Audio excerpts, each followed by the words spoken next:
Hello दोस्तों।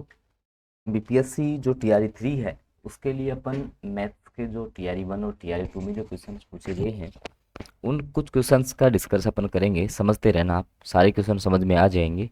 देखिए, एक वृत्त की त्रिज्या 14 सेंटीमीटर है। सबसे पहले यहीं तक हल करते हैं। वृत्त की त्रिज्या है 14 सेंटीमीटर, लिख लिया इसको। ठीक है, रेडियस आर। एक त्रिज्या खंड जिसको कि अपन सेक्टर बोलते हैं, उसका क्षेत्रफल दे रखा है 102.7 सेंटीमीटर। लिख लो जो बात दी है। सर, हमें तो ये बात दी हुई है कि त्रिज्या खंड का क्षेत्रफल जो है ना, त्रिज्या खंड का क्षेत्रफल ये क्वेश्चन में दिया है कि 102.7 है। ठीक है, घबराना नहीं है, आराम से समझ लेना, बहुत ईजी है। त्रिज्या खंड का केंद्रीय कोण ज्ञात करो। अब देखो, त्रिज्या खंड का जो क्षेत्रफल का सूत्र होता है ना, वो होता है आपका थीटा बटे 360, थीटा बटे 360 गुणा पाई आर स्क्वायर। ठीक है, बराबर में दे रखा है 102.7। अब आप सोचोगे सर ये त्रिज्याखंड होता क्या है। तो देखिए, जैसे मान लो कि ये वृत्त है आपका। ठीक है, जैसे ये इसकी रेडियस है, ये इसकी रेडियस है। ठीक है, तो ये जो क्षेत्र है ना, ये क्षेत्र ये आपका त्रिज्याखंड है, ये कौन होता है। तो इस थीटा की वैल्यू पूछी है ना, देखो यहाँ से हम अपन इसमें मान रखेंगे। जैसे थीटा बराबर थीटा बटे 360 बराबर इंटू पाई की जगह 22/7। आर कितनी है, 14 सेंटीमीटर है, तो 14 × 14 दो बार आ जाएगा क्योंकि स्क्वायर लगा है, बराबर 102.7। ठीक है, आप इसको हल कर सकते हो। 7 से जो है ये दो बार आपका कट जाएगा। इसी प्रकार से आप आगे इसको हल करोगे तो आपके पास थीटा की वैल्यू आनी है 60 डिग्री। कितनी आ जाएगी, 60 डिग्री। तो ऑप्शन तो बी करेक्ट होगी, लेकिन सबसे इंपॉर्टेंट यहाँ पर अगर ये फॉर्मूला तुम्हें याद होता ना, तो इस क्वेश्चन को आप आसानी से बना सकते थे। ठीक है, तो फॉर्मूलों की क्लास बहुत जल्द आएगी अपनी। उससे पहले दोस्तों, अगर जैसे आप बीपीएससी शिक्षक भर्ती की तैयारी कर रहे हो और अभी तक आपकी तैयारी नहीं हुई है, तो हम 40+80 की संपूर्ण तैयारी आप लोगों को करवा रहे हैं, जिसमें हम complete previous year question, NCERT के एमसीक्यूज 6 में और 6 आपका 10th क्लास, एससीईआरटी एमसीक्यूज सारे मिलते हैं आपको। ठीक है, इन नोट्स से आप तैयारी, ये है नोट्स, इन नोट्स से आप तैयारी कर सकते हो। सारे एमसीक्यू फॉर्मेट में रहते हैं। ठीक है, पीआरटी की अलग प्राइस है। टोटल 3500 के लगभग बच्चों जो है हमारे यहाँ से सिलेक्ट हुए हैं। इनके लिए आप 6376703831 ये जो नंबर दिख रहा है, इस पे आप व्हाट्सएप मैसेज कर सकते हो। अगला क्वेश्चन देखिए, 15,625 का 16% वार्षिक ब्याज की दर से 9 माह का चक्रवृद्धि ब्याज क्या होगा, जबकि ब्याज तिमाही देय है। मामला क्या है। सबसे पहले प्रिंसिपल आपको दे रखा है, मूलधन आपको दिया हुआ है 15,625। रेट ऑफ जो इंटरेस्ट है वो आपकी 16% है, और टाइम जो है वो आपके 9 मंथ का समय है। समझिए, अब देखो, जब भी ब्याज तिमाही देय हो, भाई आपको पता है कि एक जो वर्ष है, एक वर्ष में आपके 12 महीने हैं, तो 12 में कितने दिन का वो बनेगा आपका भाई, जैसे 9 महीने, फिर 6 महीने, 3 महीने। तो ये कितने स्लाइड बन रहे हैं आपके, जीरो से चालू हो कितने, 1 2 3 4, सर 4 स्लाइड बन रहे हैं। जब तिमाही तिमाही देय होगी तो एक वर्ष में कितनी बार हिसाब उसका करना पड़ेगा, 4 बार करना पड़ेगा। तो रेट जो है वो रेट आपकी 4 टाइम्स हो जाएगी, सॉरी 4 से डिवाइड हो जाएगी, तो 4%। और समय आपका जो है 9 मंथ, ये 4 से गुणा हो जाएगा, तो आपका आएगा 36 मंथ, अर्थात 3 ईयर आपका समय हो गया है। ठीक है, रेट 4% काम में लेनी है, समय आपको 3 साल काम में लेना है, और प्रिंसिपल मूलधन जो है वो 15,625 रहेगा।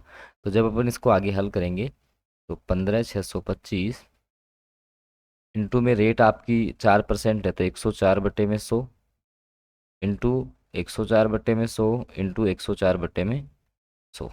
ठीक है, जब आप इसको हल करने वाले हैं तो आपका जो है 17,526 जो है 17,526 आएगा, जो कि चक्रवर्ती मिश्र धन है। ठीक है, आपने फॉर्मूला पढ़ रखा होगा कि चक्रवर्ती जो मिश्र धन है वो आपका होता है मूलधन इंटू 1+10/100 ठीक है, आप किसी भी प्रकार से जो है इसका कंपाउंड इंटरेस्ट कोई भी तरीके से निकाल सकते हैं। ठीक है, इसमें से आप जैसे ही मूलधन को माइनस करेंगे तो बी ऑप्शन आपका आने वाला है। ठीक है, चलते हैं अगले प्रश्न पे, समझ में आ रहा होगा आपको। अगला क्वेश्चन देखो, इस प्रकार का क्वेश्चन आपके सामने आया था। देखिएगा क्या अप्रोच आपकी इस क्वेश्चन के प्रति होनी चाहिए। कि ऐसा है सर, दिया हुआ है, आपको लिख देता हूँ मैं। एन का मान पूछा है, 3/4 है, इंटू 4/3 है, बराबर 3/4 एन है। ठीक है, अब अपन क्या करेंगे, सबसे पहले सारों को सेम बनाते हैं। देखो इसमें 3/4 है, इसमें 3/4 है, लेकिन इसमें नहीं है 3/4। बनाते हैं, देखिएगा। सबसे पहले लिख लो 3/4 की घात -6 इंटू, अभी 4/3 है ना, इसको 3/4 बनाना है। 3 ऊपर 4 नीचे, उल्टा कर दिया तो घातांक भी उल्टी हो जाएगी। -8 है तो प्लस की 8। ठीक है ना, समझ गई। 3/4 की घात n। अब क्या होता है, जब आधार समान होता है ना, तो घातें भी आपस में समान होती हैं। ठीक है। जैसे पहले इसको अपन कैसे हल करेंगे कि ये, जैसे मान लो इसको पूरे को मैं a मानता हूँ, तो a की घात m इंटू a की घात n, ये फॉर्मूला होता है। तो दोनों घातें जुड़ जाती हैं आपस में, क्या हो जाती हैं, जुड़ जाती हैं। ऐसे ही 3/4 की घात, ये दोनों जुड़ जाएंगी। -6 प्लस 8, इस साइड चल रहा है तुम्हारा 3/4 की घात n। ठीक है। अब 3/4 की घात जो है, माइनस के तो 6 हैं, प्लस के 8 है। किसके ज़्यादा हैं, प्लस के। कितने ज़्यादा हैं, 2 ज़्यादा हैं, तो 2। 3/4 की घात n। तो n की जगह क्या दिख रहा है आपको, देखो इन दोनों की तुलना करो। n की जगह क्या दिख रहा है, 2 दिख रहा है, तो n की वैल्यू होगी 2 आपकी। तो 2 किसी भी ऑप्शन में नहीं है, तो ई ऑप्शन सटीक रहेगा। इसका क्या रहेगा, ई ऑप्शन जो है ना, वो आपका सटीक रहने वाला है इस क्वेश्चन का। चलते हैं अगले प्रश्न पे। उससे पहले दोस्तों, अगर आप केवल आपको 40% जीके जीएस की तैयारी करनी है, आपको पता है भाई 40 में 8 मैथ 8 साइंस ये आती है, तो इस 40% जीके जीएस की पीडीएफ मात्र तुम्हें 90 रुपये में मिल जाएगी। अभी पीडीएफ मिलेगी कैसे, आराम से आप 40 में से 30 सही कर सकते हो इस पीडीएफ को पढ़ने के बाद में।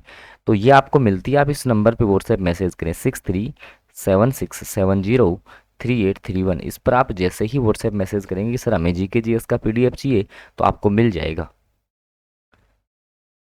अगला क्वेश्चन आप देख लीजिए, इस प्रकार से है, इसका सरलीकृत रूप कौन सा होगा। हल करते हैं। देखो 4 की घात माइनस का 1 लिखा हुआ है, प्लस 8 की घात -1, और इसमें जो है अपन को भाग देना है किसका, भाग का मतलब बटे में लिख ले, भाग का चिन्ह है।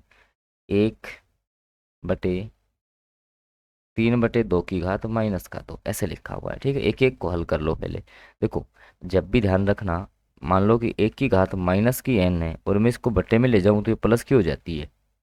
तो 4 की घात -1 को अपन 1/4 लिख सकते हैं। ऐसे ही 8 की घात -1 को 1/8 लिख सकते हैं। ऊपर का काम फ्री, नीचे 1 बटे, देखना 3/2 है, 3/2 की घात -2 है, इसको प्लस की बनानी है ना, तो 2/3 की घात कितनी हो जाएगी आपकी, कितनी हो जाएगी, तो आपकी ये हो जाएगी +2। कितनी हो जाएगी, एक सेकंड, एक सेकंड वेट करेंगे आप। तो ये कितनी हो जाएगी आपकी, +2 हो गई।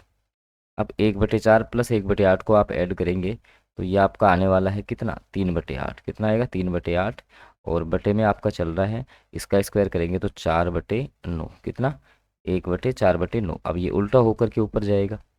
ठीक है, ये जो है अब आपका किस प्रकार से जाएगा, ठीक है, ये आपका उल्टा होकर के ऊपर जाएगा। तो 4 ऊपर 9 नीचे, 4 4 दूनी 8, 3 से काटेंगे, 3 एकम 3, 3 3 9, अर्थात 1/6 आ रहा है। कौन से ऑप्शन में है, ये ऑप्शन में दे रखा है सर। आई होप समझ में आ गया होगा। अगला क्वेश्चन, ये देखो, सुरेश और शशि एक काम को क्रमशः 11 दिनों में और 17 दिनों में पूरा करते हैं। दोनों ने मिलकर काम पूरा किया है, और 5600 रुपये टोटल उनको पारिश्रमिक मिला है उसका। तो उनके हिस्से कितने थे होंगे। देखो एक तो है सुरेश, दूसरा आपका है शशि। ये दो बंदे हैं भाई, काम करके आए, 5600 रुपये कमाए हैं मिलके। लेकिन इस सुरेश ने 11 दिन काम किया है, और इसने 17 दिन किया है। ये है दिनों की संख्या। तो हमेशा जो दिनों की संख्या होती है, जो इनकी कार्य क्षमता का जो अनुपात होगा, भाई इनकी जो कार्य क्षमता होगी, वो जस्ट दिनों की अपोजिट होती है। मतलब 17 इसकी, 11 इसकी। और हमेशा ध्यान रखना, जो भी प्राथमिक जो भी मजदूरी है, वो कार्य क्षमता के अनुपात में बांटी जाती है। तो इस अनुपात में बांट देंगे अपन। जैसे क्या पूछा है, दोनों के हिस्से पूछे। पहले वाले का कितना, 17 बटे कुल अनुपात कितना हो गया, 17 11 को जोड़ेंगे 28, इंटू में कितना वेतन मिला था सर, 5600। 5600 काटो, 28 एकम 28, 28 दूनी 56, 217 को 200 से गुणा करेंगे तो आपका आ जाएगा 3400।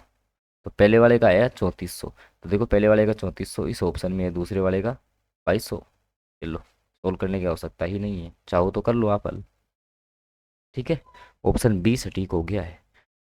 अगला प्रश्न है, एक राशि 5 वर्षों में साधारण ब्याज की दर से 50% की वृद्धि होती है। इसी दर से 12,000 रुपये का 3 वर्षों के बाद चक्रवृद्धि ब्याज क्या होगा। समझो पहले क्या है, एक कोई मान लो कोई भी एक राशि है, जो 5 वर्षों में क्या होती है, साधारण ब्याज से 5%, 50% की वृद्धि हो जाती है। कहने का मतलब ये हुआ, मान लो 100 रुपये है ना, तो ये 5 साल में ब्याज लग के कितने हो जाते हैं, 150। ठीक है, तो ब्याज कितना आया यहाँ से, 50 रुपये ब्याज आ गया।